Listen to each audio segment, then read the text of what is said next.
আপনার জীবন তেজপাতা হয়ে যাবে। এই স্বভাবের মেয়ের প্রেমে পড়লে আপনার চারপাশে অনেক সুন্দরী রমণী ঘুরে বেড়াচ্ছে। তাদের সাথে প্রেম বা বিয়ে করার আগে একটু ভেবে চিন্তে সম্পর্ক গড়ুন, কারণ তারা কিন্তু আপনাকে আপনার সাথে প্রেম বা বিয়ে করার জন্য মিশছে না। তাই কোনো মেয়ের সাথে সম্পর্কে জড়ানোর আগে একটু ভেবে নিন, জেনে নিন কোন মেয়ের সাথে সম্পর্কে জড়ানো উচিত নয়। তার কয়েকটি গুরুত্বপূর্ণ বিষয়। 1. মুডি তরুণী। এই ধরনের মেয়েরা এমনিতে খুব ভালো, কিন্তু তাদের মুড বোঝা দেয়। মাঝে মাঝে এদের মুড পাল্টে যায়। এদের সাথে কথা বলার আগে অন্তত 100 বার ভাবুন। এরা যদি একবার রেগে যায় তাহলে আপনার দফা রফা। মনের মতো ঝালটা আপনার উপর মেটাবে। তাই প্রেম বা বিয়ে যাই করুন বুঝে শুনে করুন। 2. গায়ে পড়া স্বভাব। এক ধরনের মেয়ে আছে যাদের ভালোবাসা আপনি পাগল হয়ে যাবেন।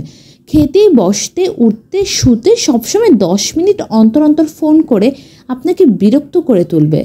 আপনার মনে হবে ছেড়ে দে মা, কেঁদে বাঁচি। 3. এরা কেবলই বন্ধু। এইসব মেয়েদের উপর আপনি কখনোই ভরসা করতে পারবেন না।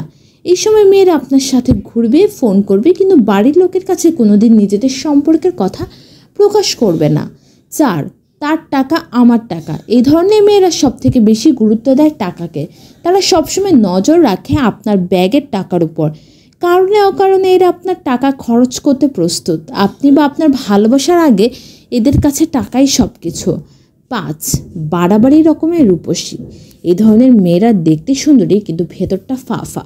এরা দামি দামি পোশাক পরবে, ঘুরে বেড়াবে, সবসময় নিজেকে সুন্দর করে সাজিয়ে রাখবে। দিনে অন্তত 50 বার আপনাকে বলতে হবে যে তুমি অপূর্ব সুন্দরী। এসব মেয়েরা সাথে সম্পর্কে জড়ানো মানে নিজের কপাল পোড়ানো। 6. দোলদোল দুলনি। এ ধরনের মেয়েদের সাথে সম্পর্ক গড়া মানে নিজেদের জীবন শেষ, কারণ এরা বাবা মায়ের খুবই আদরের সন্তান। এদের আপনি কোনোদিনই কিছু বলতে পারবেন না। এদের উপর আপনি কোনোদিন ভরসা করতে পারবেন না।